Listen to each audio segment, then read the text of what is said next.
kasih. Kami dari pemerintah Kampung Lambanan Makmur beserta para peternak didampingi oleh pendamping Kecamatan Teluk Bayur, Kabupaten Berau, Kalimantan Timur, bisa berkunjung dan berinteraksi nanti studi pembelajaran di kandang milik Bulungan Farm ini. Sini tentu saya pengen perkenalkan, ini ada beberapa rombongan, salah satunya adalah dari pemerintah desa ikut mendampingi, ini Pak Sekdes, Pak Rudi, ini Mas Kamim, pejuang sigap, ini ada Pak Suharyono. Sebenarnya beliau ini double kegiatan atau double pangkat, ada sebagai RT juga sebagai peternak. Jadi pengennya nanti RT ini juga memiliki kemampuan manajerial membantu warganya yang memang memiliki keinginan dan kapasitas. Jadi kita bawa ke sini, ada banyak tujuan supaya nanti bisa berhasil bersama-sama. Nah, ini yang di kanan saya namanya Ibu Lorenzi Baramanis, salah satu pendamping desa di Kecamatan Teluk Bayur.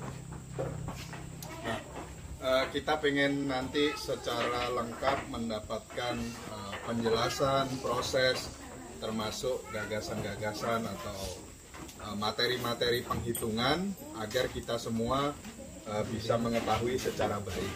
Karena motivasi para peternak ini kadang kalau peternak tidak berhasil juga malas.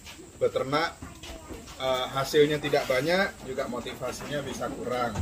Atau beternak tidak memperoleh dukungan, modal, penjualan yang baik juga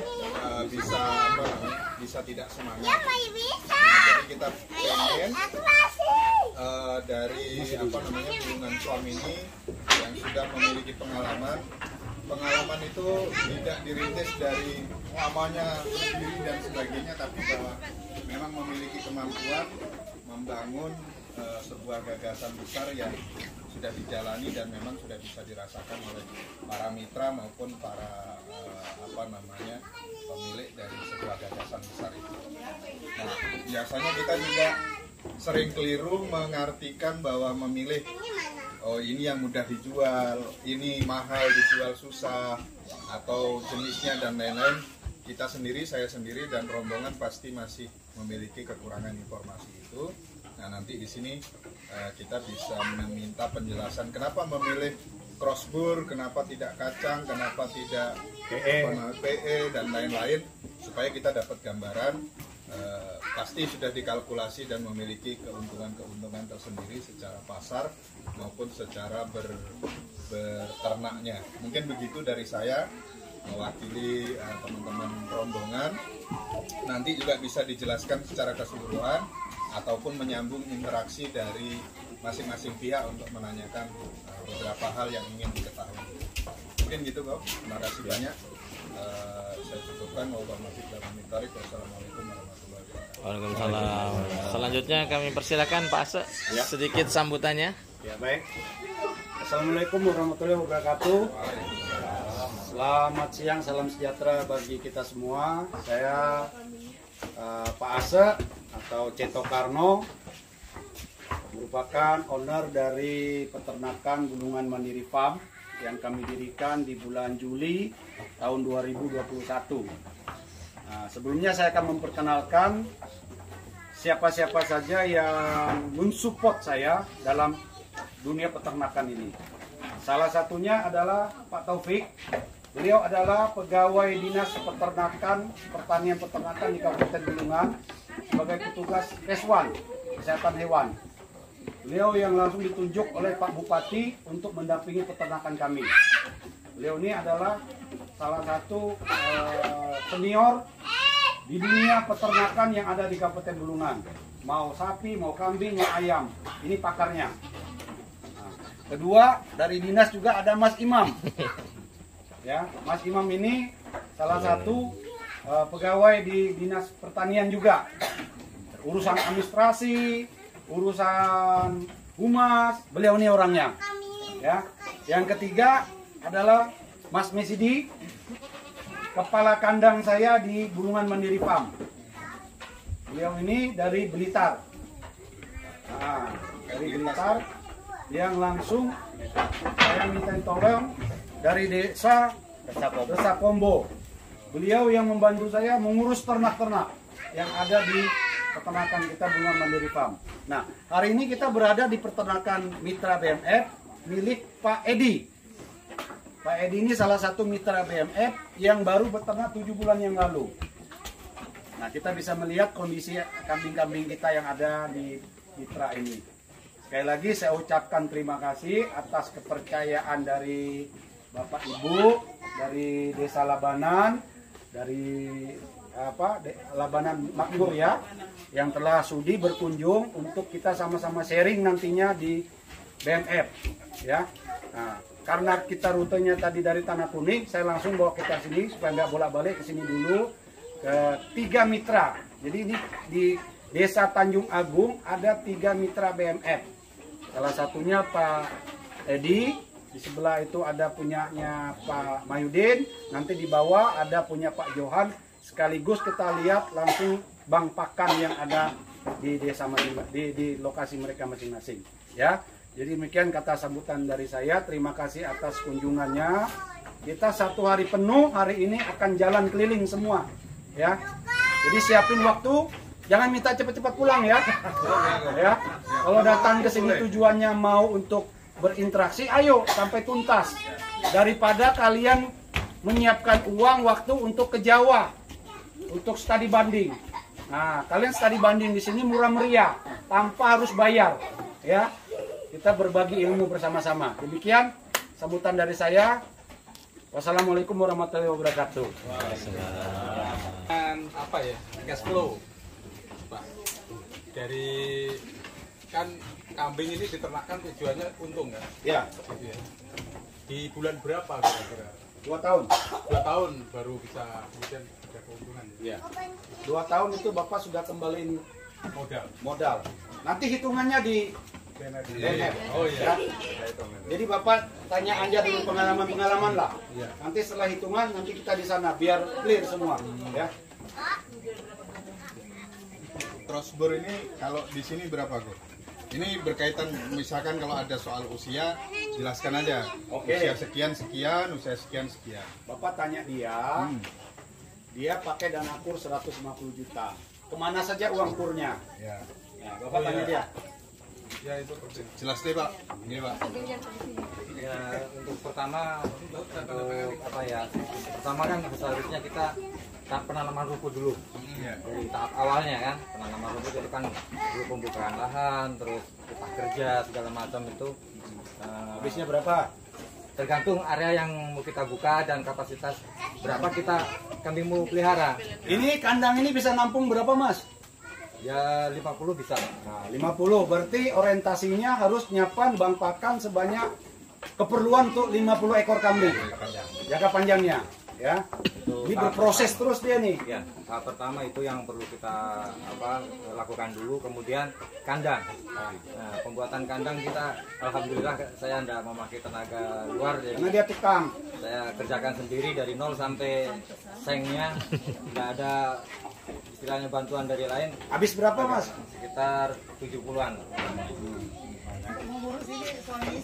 Iya, Ya, harus sinkron. Jadi nanti akan muncul sebuah kolaborasi. Kalau mau beternak itu jangan cuma bapaknya aja yang semangat. Ibu, anak harus semangat. Ya. Kalau kita mau bicara peningkatan ekonomi keluarga, harus runding dulu. Jangan yang cari uang suruh semangat, yang terima uang Tidak semangat. Tahunya nanti kalau bapaknya sibuk di kandang terus, ibunya ngomel-ngomel. Salah-salah nanti bapaknya dilempari bantal guling. Tidur sana di kandang sudah, nggak usah ngeloni aku di rumah. Salah lagi itu. Tapi kalau giliran nanti bapaknya jual kambing ada uang, mana uang kambingnya? Minta. Ya kan? Jadi kita mendidik peningkatan ekonomi keluarga harus bareng-bareng. Di saat bapaknya bekerja ngurusi kambing, ibunya harus bantu. Kalau perlu, bapaknya sudah siapin bank pakan, sudah dekat-dekat rumah sudah ada semua. Bapaknya suruh kerja tambahan keluar. Ibunya yang ngurus ternak sama anaknya kalau ada yang SMP SMA. Kenapa SMP SMA? Itu nantinya kalau kita punya ternak 10, di saat anak kita baru SMP, di saat nanti mereka sudah mau kuliah, uang kambing itulah yang membiayai kuliah. Rumput gajah ya jenisnya ya. Pacong dan indigo vera. Oh, cong. Ya. Kenapa harus pacong? Kenapa? Banyak jenis rumput yang Kenapa lain. harus ini gupera dan pacong? Nah, apa yang jawab? Keperluan nutrisi kambing. Sementara ini kita gampang kasih rumput liar. Itu nutrisinya cuma 5%. Sedangkan kambing ini kayak kita manusia, kalau kita hari-hari makan nasi tok sama ikan asin bisa gemuk enggak? Apa tuh? Enggak bisa. Oh, kenapa di luar negeri orang makan 2 buah burger sudah cukup? Dia tidak perlu kenyang. Besar. 2 biji burger itu kan, kalau kita makan McDonald, Isinya dalam kandungannya apa yang ada di situ? Ada serat, ada protein, ada karbohidrat, komplit. Makan 2 biji burger cukup. Nah, kambing kita kalau kita kasih makan rumput seabrek-abrek begini penuh, dimakan, kenyang, tapi tidak memenuhi kebutuhan ternak itu. Kenapa pacong? Karena pacong punya nutrisi 16,45%. Rumput odot cuma 11%. Rumput gajah juga cuma 10%. Ya. Sataria cuma 9%. Jadi pacong ini 16,45%, daya tumbuhnya cepat, produktivitasnya per meter persegi juga 20 kiloan ke atas. Tergantung perawatan dan pemupukan. Ya. Indigo vera. Ini tanaman rambanan atau tanaman leguminosa. Itu proteinnya 27,sekian%. Ya, itu setara dengan gamal, setara dengan gantoro. Tapi indigo vera kemenangannya dia rendah zat tanin. Rendah zat tanin itu anti nutrisinya rendah. Cuma di bawah 3%. Ya. Dan tumbuhnya juga cepat dan disenangi oleh ternak. Yang penting disenangi ternak. Kalau protein tinggi, kalau ternaknya nggak suka makan ya percuma kita tanam. Nah, di BMF mengadopsi 2 pakan utama itu. Pacongnya 50%, indigo veranya 50%. Itu dicacah. Timbul pertanyaan kenapa harus dicacah? Dicopot atau dicacah? Kebiasaan bapak-bapak kalau beternak bagaimana? Saya mau tanya. Dibiarkan, Pak. Ngarit, rumput sak karung, Ya. datang ke kandang, brok, Ya. tumpah ya. Setelah dikasih makan, itu yang jadi sampah berapa persen? Ayo ngaku. Hah? Karena tidak dicacah, dia tarik-tarik jatuh ke lantai. Kalau sudah jatuh di lantai, kambing nggak akan mau makan. Ya. Kita juga kalau jatuh lantai ditinjak-tinjak, makan balik nggak mau kan? Kambing juga ngerti, yang ditinjak nggak mau dimakan. Nah yang nggak dimakan ini berapa persen yang jatuh? Padahal bapak setengah mati ngarit jauh-jauh, bawa pulang, ternyata 30-40% nggak termakan. Kan sayang. Sudah dia nutrisinya nggak cukup, makannya nggak bisa kenyang karena sebagian jatuh. Akhirnya bapak kumpulin bakar jadi sampah. Pola inilah yang harus kita rubah. Saya ingin mengajak semua peternak ubah pola lama.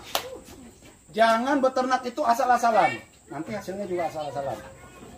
Berapa sih waktu lamanya kalau bapak nyari rumput 1 jam? Sampai 2 jam, kalau jauh-jauh sampai 2-3 jam. Uang bensin habis berapa, waktu bapak habis berapa, sampai ke kandang ternyata yang dimakan cuma 50%, sisanya terbuang. Rugi kan? Kalau bapak mau sibuk sedikit, apa sih susahnya dicacah? Saya kemarin sudah ngajari teman yang beternak sapi, rumputnya nggak dicacah. kasih makan. Dia sudah tahu terbuang. Nah, saya bilang sudah, kalau kamu nggak ada tanaman lain, rumputnya kamu cacah. Ternyata habis dicacah, dimakan habis, nggak ada yang terbuang. Itu cuma rumput dicacah aja, hanya ngabisin waktu 10 menit. Motong-motong kan cuma kalau 2 karung aja motongnya sebentar aja toh. Dia makan habis karena dia sekali makan nggak ada yang nyangkut. Dia nggak bisa milih lagi kalau dia panjang-panjang kan dia milih-milih tuh. Buang-buang, nanti jatuh ke sini, jatuh ke sana, ditarik-tarik. Tapi kalau dicacah, potong-potong gini kalau untuk sapi ya, kalau untuk kambing ya segini-segini lah. Tapi kalau rumput pacong Indigofera normalnya ya 2 cm. Potong-potong. Dia nggak milih, dia langsung makan habis, kenyang, duduk. Dan pola makannya harus teratur. Bapak Ibu katakan tadi, Bapak salah satu bilang, gembung. Gembung itu bukan dari kena hujan atau kandangnya terbuka begini, banyak angin, gembung perut. Padahal kambing ini ciptakan Tuhan, sudah ada bulu dan kulit. Nggak mungkin masuk angin gara-gara cuaca. Biar kena hujan pun nggak apa-apa sebenarnya kambing. Wong dilepas liar aja dia kena hujan nggak apa-apa. Nggak gembung. Gembung itu banyak terjadi karena pola makan dan jenis pakannya. Kalau dia banyak gasnya ya gembung. Kedua, pola makannya nggak teratur. Kita manusia kalau makannya nggak teratur, kadang pagi, kadang siang, kadang sore, ya pasti mah juga kan. Nah begitu juga hewan. Jadi harus tertib. Kalau jam 7 pagi ya jam 7 kasih makan. Nah di BMF kita ngadopsi 2 kali makan. Pagi kasih makan. Siang sudah nggak boleh kasih makan. Biar dia mau teriak-teriak nggak usah kasih makan. Nanti kasih makannya jam 3, jam 4. Nah, jam 4 sampai malam karena durasi antara pagi sampai sore lebih pendek pagi sore ya kan. Tapi kalau malam kan, malam sampai subuh itu kan panjang durasi waktu. Nah, habis maghrib tambahin lah sedikit lagi. Nanti dia makan tuh sampai subuh Pak. Pagi dia enggak makan banyak, nanti sore dia makan banyak. Jadi porsi makan pagi 3/4 aja. Sore kita kasih full. Kalau dia mau habis, Bapak tambahin lagi 1/4. Untuk dia malam sampai subuh dia makan. Sehingga pada waktu pagi dia nggak perlu makan banyak. Siang jangan kasih makan, supaya nanti di saat jam makan sore, dia lahap, berebut makan. Nah di BMF sampai sekarang ini nggak makan siang, kambingnya tidur semua. Kenapa dia perlu tidur? Kambing ini adalah jenis hewan ruminansia. Berikan dia waktu untuk mengunyah, mendaur ulang apa yang dia makan. Memamah biak. Sapi, kambing, rusa, memamah biak, dia ada 4 lambung. Punya 4 lambung kan? Nah, lambung pertama itu lambung rumen. Lambung retikulum. Lambung besar, lambung jala, lambung asam. Nah, untuk masuki ke 4 lambung ini dia perlu proses untuk memamah biak. Makanya habis makan, kambing, sapi, dia harus duduk diam, makan. Mengeluarkan kembali yang dia makan, campur sama enzim-enzim yang ada di saliva, di liurnya itu, dia telan kembali, masuk ke lambung-lambung lain. Itulah yang diserap menjadi energi dan jadi daging. Nah, kalau Bapak Anda kasih dia waktu untuk istirahat, seberapapun dia makan banyak, kambing tidak akan gemuk. Lapar-lapar kok. Biar teriak-teriak. Ya. Ngomong. Kalau dikasih makan terus, ngantuk. Nanti di